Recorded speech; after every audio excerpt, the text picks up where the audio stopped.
Hey guys, welcome to the Mind Unleashed, episode 22, I believe, of the Mind Unleashed. Thank you for tuning in. Thanks for joining us. Sorry, it's been a bit. I've been working and studying SolidWorks and working on a few things. Getting the DaVinci 1.0 back up and running from XYZ Printing. I'll talk about that. This is going to be more of a, I don't know what this podcast is going to be. It's going to be more of a, just me shooting the shit about certain things. Kind of just wanting to blab and just kind of have some fun. We'll see where she goes. But more likely, we talk about the XYZ, how the repair went with that, what are my options with XYZ, getting back with the Robo and working on some of that, working on some CAD, and what else? Oh, and maybe a fun tip about YouTube. What happened to me on YouTube was pretty funny. I was playing some GTA, and I'll talk about that. And that's kind of weird why that happened. But I'll talk about it. Anyway, as we always do, let's give a few shout out to my supporters. First one is going to be Lifty Ride Sharing App. Use our code TMUP for $15 off your first 3 rides. Yeah, so it's $5 per ride, so $15 off altogether. Use our code TMUP. If you want to become a driver, also please punch in our code. It helps us out, and we'll help you out with a driver bonus. You will get a nice driver bonus there. So it's definitely sign up for Lyft. If you're looking to make some money, and it's the holidays, trying to pay that stuff off. And I wish you guys all the best. Also, please check out Dine Art Studios. Dine Art Studios is based here in Orlando, Florida also. Weiss does any wedding photography, corporate events. He does video photography. For any big kind of gigs you guys want to get professionally done, use our code OMI. You'll get 5% off when you book with him. He's offering some pretty nice packages, but when you book with him, use OMI, and he should give you 5% off when you book your next project with him. Also, check out Daniel Wieselberg. Daniel Wieselberg runs Dine Art Studios here in Orlando, Florida also. He does professional drone shooting. He's drone certified. So if you're looking to get some really good photography for anything kind of special event or maybe like a small kind of gig thing you're doing, definitely check him out. He also does professional photography, headshots, stuff like that for any actor here in Orlando, or if somebody has a graduation coming up or what have you. Use our code OMI and you'll get 5% off when you book your next project with him. Alrighty, now my jaw hurts there just from blabbing. Welcome to the episode 22 of the Mind Unleashed. It has been a fun one, crazy one. Just getting the house signed off on, and we'll be moving from this area soon. So if you guys hear some banging and booming, they just got a little construction going on for one of the apartments here. That is getting worked on. Apparently the floorboards to these little balcony got all eaten up by termites, stuff like that. Not our place, but the one next door to us, so they're kind of in front of my window making some noise. So, I apologize for that.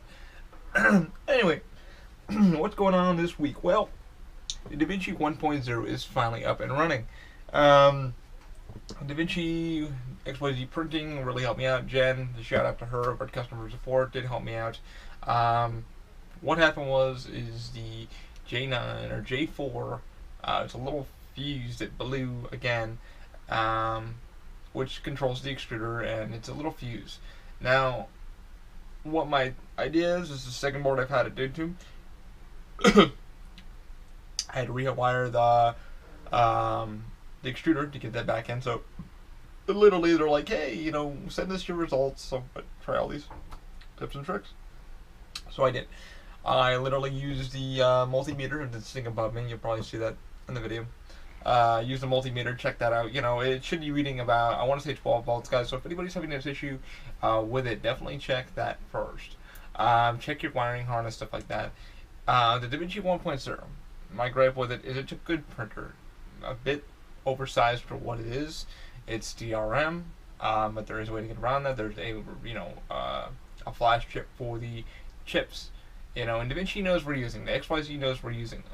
For anybody who's really using them, we can't keep spending $20, $30 on their filament. It's garbage. You're getting worse results with their filament. And I've spoken about this many times, and I told XYZ, I'm like, your filament is shit. That's why I use Hatchbox, or I use something that I've been, studying or looking at, R&D myself. So that's why we do that. But a good printer nevertheless, but mine has broken down and gotten lost, and literally the first time it broke down, it was a short in a wiring harness for the X motor. Let's pray that doesn't happen ever again. I'm hoping not, but we'll see what happens. Anyway, got the board back, I want to say about, I think Monday. Didn't think it was going to be an all-day fucking job. Well, it was. I literally got the board in, started putting all the wires back in, which is, pretty much plug and play. plug everything back in. A simplistic board, a very big board. Just the way she's designed, she's an Arduino and stuff like that. Not like the the ramp board from Robo. It's a little bit smaller, However, it does get hot, and I ended up sticking a cooler fan underneath that. I gotta get a bigger cooler fan to cool down the motherboard on that, because that one doesn't like to get hot either. So once I got the DaVinci 1.0, all plugged in and played, took some videos, put that on Instagram, and I was like, okay, step one, and the hardest freaking part that I do not like, the DaVinci's starting to use, and I don't mind ribbon cables, I don't mind them, but it's a pain in the fucking ass, and they don't really short out that much, and I guess that's why people use them a lot. Back in the 80s, you had your IBMs, your 1990s, you had your ribbon cables for your printers, stuff like that. And that's a good reason, because they're very flexible and they barely short out, stuff like that. However, XYZ is using that part for their pardon me, for the chip, the DRM chip that you have to put the cartridge in, and it reads that. So you gotta plug that back in. That took me like fucking 5 minutes just to get in. It hurt like hell. There's no room for you to, sneak your fingers in and drop that cable right in. And I'm like, okay, now that that's finally in, let me light the board up, see if everything functions. Everything functioned, lights turned on, everything, fan kicked in, everything kicked in. I said, shit, man, let me spin this baby back around and let's see if she heats up. So, went to go do that. Fucking nothing. It idled at about 23C. And I'm like, oh boy. Oh shit. So, what were my options? So pretty much what I did, I was like, alright, let me make sure everything's connected back there really good. So I checked that. Everything was good. Knowing the board's been repaired, I'm like, okay, that can't be the issue anymore. Then I had a thought. I felt the cable of where I wired my, when I first had this issue, what I did is I snipped the cables and ran a new connector and stuff like that, checked that. Over time, apparently, when I put that together, sorry, don't know why I have the cough for some reason. Over time, I pretty much, I wired that up, just put them together.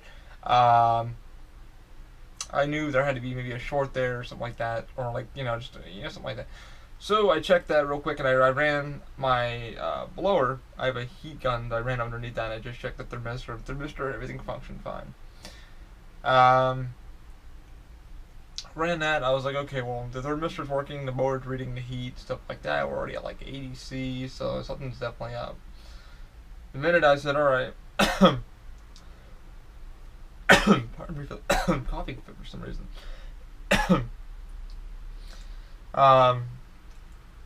So I ran all that, checked that, then I was like, okay, let me snip the wire. So I felt that there was, something came loose in my wiring. So I had to go back there and redo that, super glue everything, reheat shrink, everything like that. Boom, started working immediately. I was like, oh, thank God. By the time that was all said and done, rewiring, getting all this new stuff, cables clipped, the extruder cleaned. My extruder actually had a clog too, so the problem when the extruder did die, I had to, the board sorted out. And the reason why the board sorted out, here's my theory, is that I was doing a GoPro video, like a time lapse, with the LED strip lights that they have installed in here, so I can, the video got to test, color and brightness. Left that on, didn't turn the power saver light, so I'm guessing it was pulling too many watts of heat, and it was kind of idle heat and stuff like that. It's got idle bed, stuff like that. The power supply can't do that, and that's when the fuse blew, and there's no way to reset the fuse or anything like that, so it was like, ah, shit. I was like, crap. Anyway, so I won't be doing that anymore. I'm probably going to get some external lighting to put in there so I can do some, GoPro video for you guys, stuff like that. But once I get all the wiring in, it was about 8 o'clock, everything started functioning again. I started printing, something I wanted to print, and the bed was kind of out of sync, but I kind of leveled her in, and then kind of, So let me show you what I printed with the first time. And this is my own, I didn't design the triangle, I did not design this is on Thingiverse. Oh, someone's at the door. Didn't design the triangle, some gentleman designed it. I retook out his text though, because the text that he had originally was garbage. But you can find this file on Thingiverse under his file. It's going to be Cyberdyne Systems. And I pretty much put in a new plate, name, text, everything like that. And you can see how it came out. So the printer, it was running fine. It just that the bed was not level enough, and you could see right back here it wasn't level enough. So this is ABS plastic. It's got a little bit of glue on there. So the next day I got up, went to bed, checked everything out. I'm like, shit.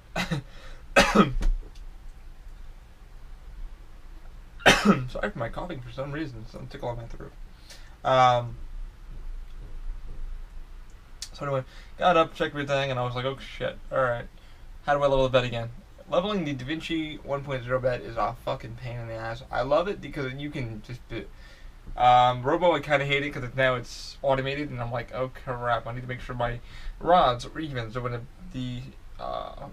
the thing hits, when everything, harness, everything, goes down, and the thing goes down, everything matches up, everything's hitting the right switches, stuff like that. It takes a bit to get this baby ironed out, and I thought, I don't have to touch this thing for a couple months, but it's tweaky, so spent another fucking couple hours doing that, getting it finally tweaked in beautifully, and now it sticks to the bed beautifully. And the best way to do that is going to be, as Charles Huckabee, I'll put a video, link to his description if you did 1.0, or whatever. Most people don't have Vinci 1.0. I mean, most people don't. But what you do is you let the printer run.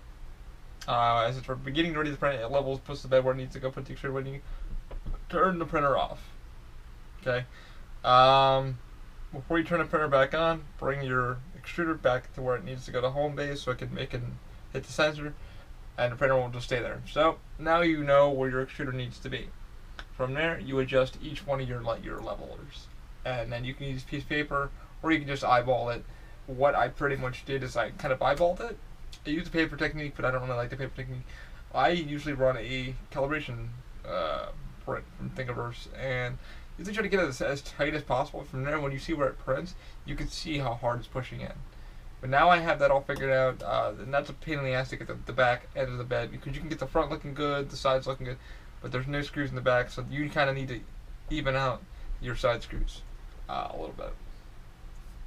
Anyway, so now that that was all said and done, I laid down some glue. I have a little glue application here. What it pretty much is just glue, 5 glue sticks and some water, and I take a paintbrush and I just kind of wave that over the bed. Stuck to the bed really, really good. And this was my own plate that I made for myself, and it's going to be going in my little collection for Terminator stuff. Probably going to paint her up. It is ABS plastic. Printed out about 50% infill. Loving it. Only one part here that I kind of effed up on. It's 2008 to 2017. The 1 and the 7 came out kind of weird, but other than that, I mean, it's really small details. So if you guys are getting into,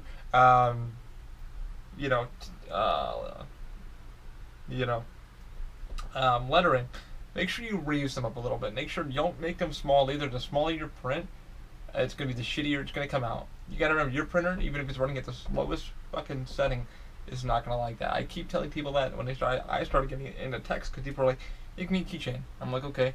And I fucked around with it. I made print like that, and the printer and the extruder does not like that.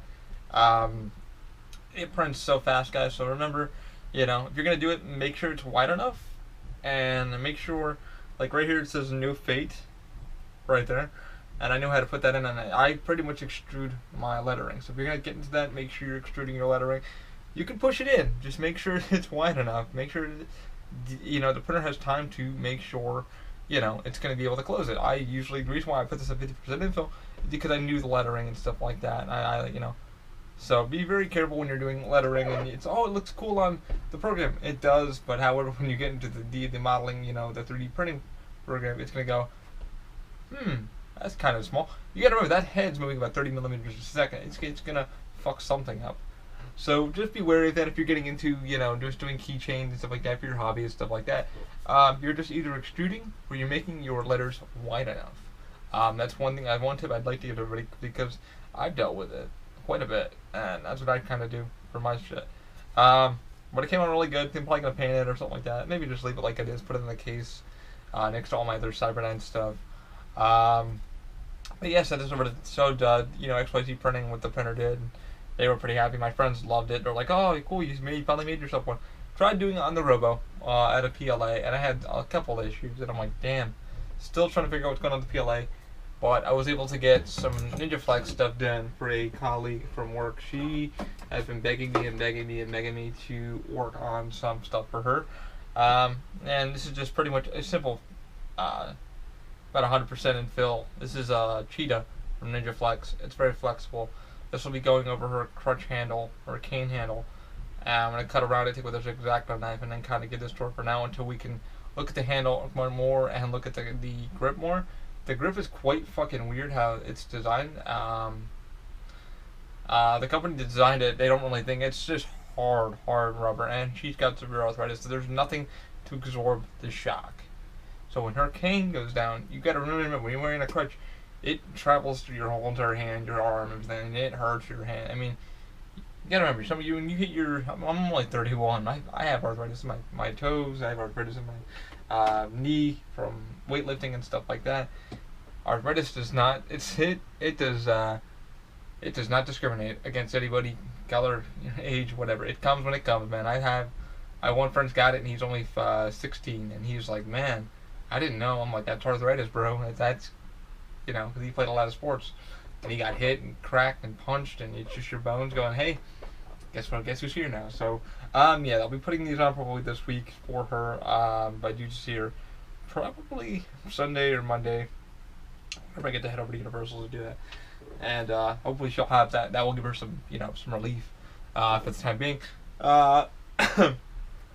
This stuff prints about, I want to say 30 millimeters a second, 240 C on the extruder, no heat on the bed, and the glue stick stuff that I designed or I made because I was too lazy to go out and buy Wolf Bite, which is from Airwolf. Not lazy, it's just kind of expensive, and I'm like, is that stuff really going to work? And I don't know. I mean, it looks like it works in theory, and it's a nice glue fusion, but I'm trying to get into things that we all can afford instead of going out and spending $30-40 for a canister, and we got to buy more of it, and it's like, there's got to be a cheaper solution. And sadly, I like the glue stick idea because I wanted to get some of the bed pads, but I don't know how long they're going to last. I asked people on the podcast previously, or on Instagram. I was like, if anybody knows anybody who's selling these or looking to punch some business, send some my way or send me a link to their stuff so I can get a good idea of it. Nobody sent me anything, which was kind of sad. And a couple companies were like, sent me something, and they just put a link to it. They didn't send me their info or anything. I'm like, hey, we'll only give you $5 off. You should go buy one from us or try ours. And nobody gave me an idea of what to do. So I am pretty much printing on glass, which I like, and then using glue stick. The way I recycle my stuff is I use a spray gun, and I'll spray the glue, and I'll just tap it, but it's nice and tacky, and then I'll do my print, and that forces the ABS, PLA, and Ninja Flex not to warp at all, so I don't have any warping. And that's pretty much what Wolf Bite is. Wolf Bite is pretty much, it helps you do that too. You just paint on whatever your printing area is going to be, and you do your print, but I don't know how exactly that works, so don't hold me to it. I don't know how exactly, how many prints you can use with the Wolf Bite, or if you need to lay down every print, or what have you, but I think the glue stick idea is much better. It's much more cheaper. I think I bought a pack of 30 of glue sticks from Amazon for under $6 for 30 of them, and instead of paying $20, so I did get a couple add-on things to get the thing, but you can understand how cheap that is instead of, and it's reusable. I can get a couple prints from it, but I made this little concoction, like I said, with water and glue stick. Seems to be working. I'll just paint it on, and I let it sit for a couple minutes so it dries a little bit, and I'll make it sure it's nice and tacky. And it works. I think I just need to adjust my recipe, which is water to glue mixture, but I think we have something there. I think it's easy to use, and it's cheap to make. I mean, everybody can use it, and you're not dealing with your tape. You're not dealing with fighting a damn print. All you need to do is heat the bed up a little bit, and it usually comes right off. When the bed's cold, it's gonna come right off for you, but it usually holds it there for a long time. But yeah.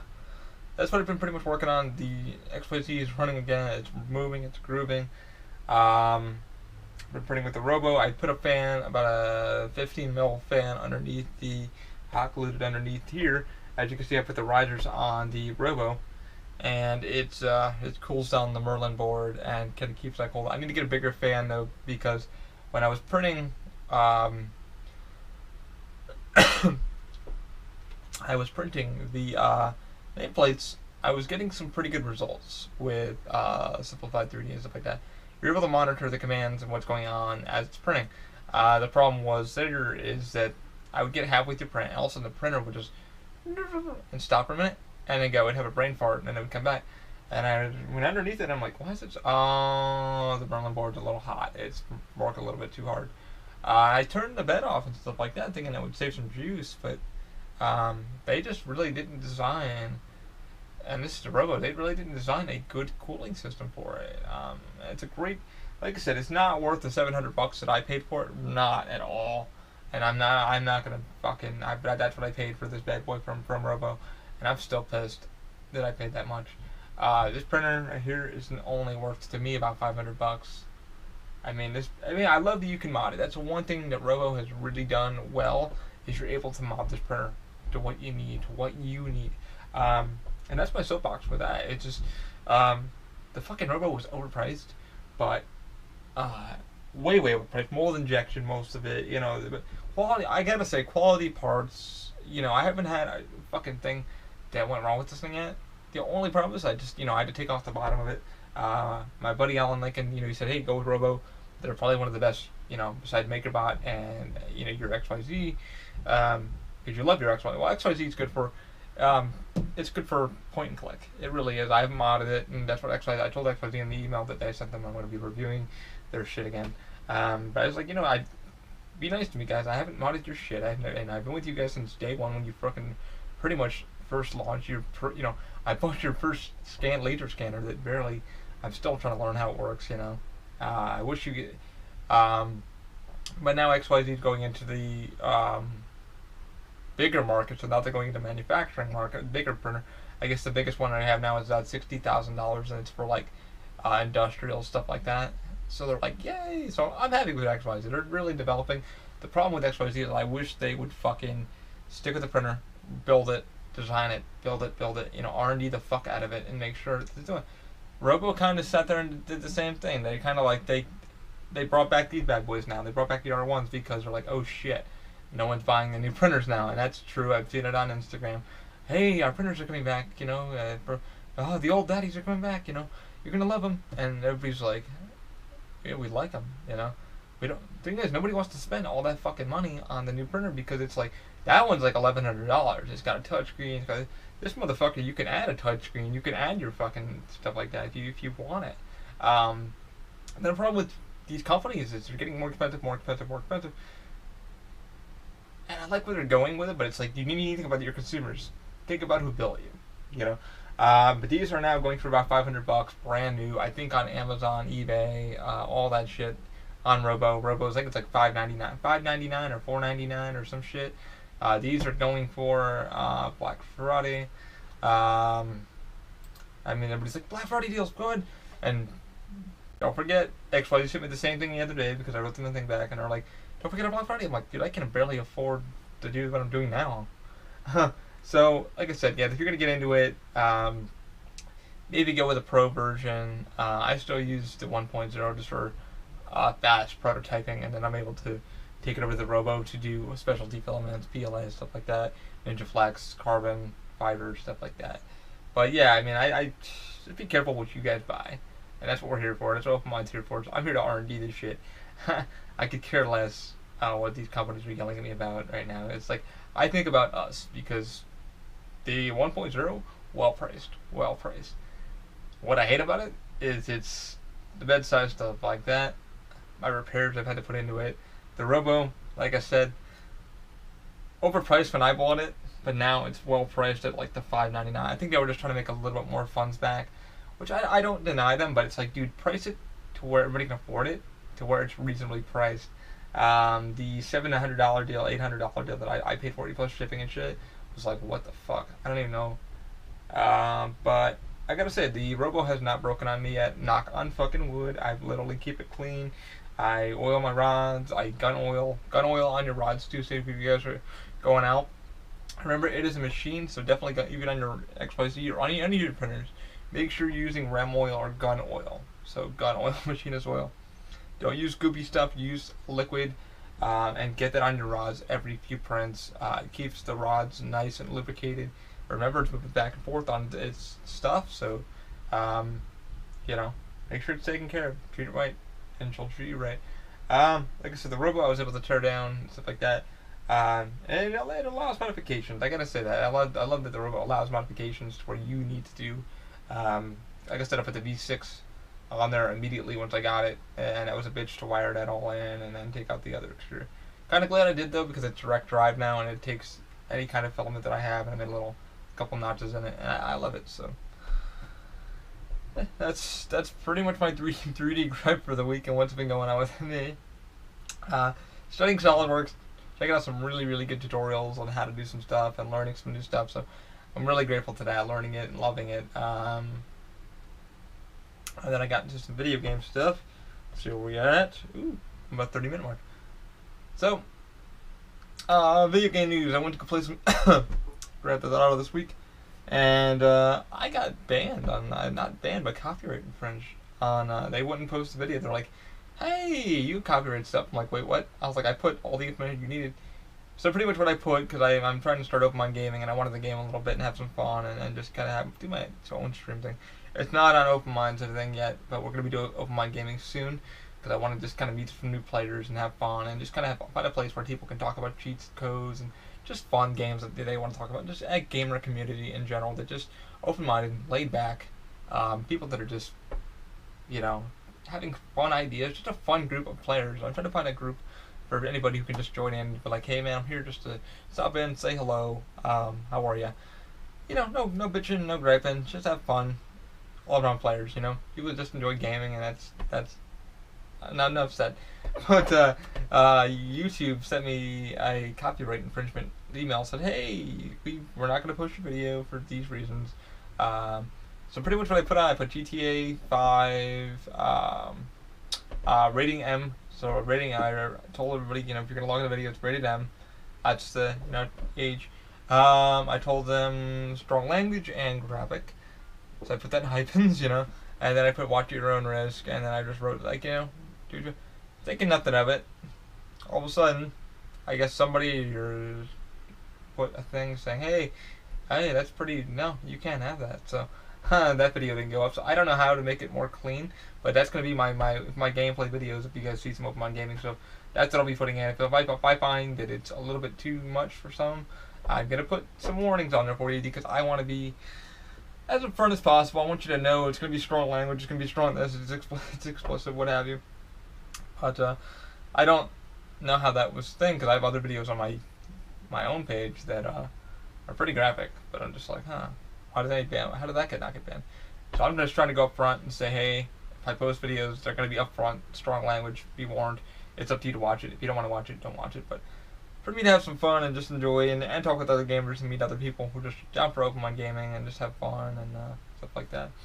Alright, I'm going to sign off in just a moment here. For anything Open Mind, guys, tune into openmindindustries.com. Also, if you're looking to support the podcast in any way, use our Amazon links. They'll be in the podcast. Our Amazon affiliate links. If you guys buy anything, it will direct you to something. And if you buy something through our link, it will kick me back a little bit of change, and it will help Amazon help me out, keep the podcast going, and I would highly appreciate it. I would like to keep this moving and grooving. I would much appreciate that. Use our Lyft link, or talk to Daniel or Weiss, and I'll hook you up. And then if you want to donate to our Patreon at all, feel free. I tried putting it 25 cents, dropping it down to 25 cents per for the editing and stuff like that. It wouldn't let me, so what the fuck is up with that? I have no idea. Also, I am looking for someone to design a intro for the videos. If anybody's willing to do it, I'm willing to, pay a little bit. And we're probably going to go on Fiverr or something like that. If any artist is looking to get their name out there, looking to get a little bit of free advertisement, I'll be happy to do that for you. Or just hit me up, and openmindindustries@gmail.com. Sorry, I just turned into a ramble. Like I said, I didn't know what this podcast was going to be. I just wanted to kind of talk about the Da Vinci being back up and running. My thoughts on Black Friday, what's coming up, stuff like that. But as you guys always do, thanks for tuning in. Soon I'll be having on Moby Lee. I'm looking forward to talking with him when he's probably done with Hornet. We just got to set up a time and date. Ben Patton, I'm going to be talking with him. He just got doing a TED Talk for his kind of company. He's been building apps for these kind of things. We've been coworkers for quite a while and friends, and I'm kind of looking forward to talking with him about what he's been up to and working on. And also Maurice Hughes, who does Hope for the Future. Big Terminator 2 fan, and we're going to kind of talk about Terminator, what it meant to him and myself, why he's so obsessed with it and stuff like that.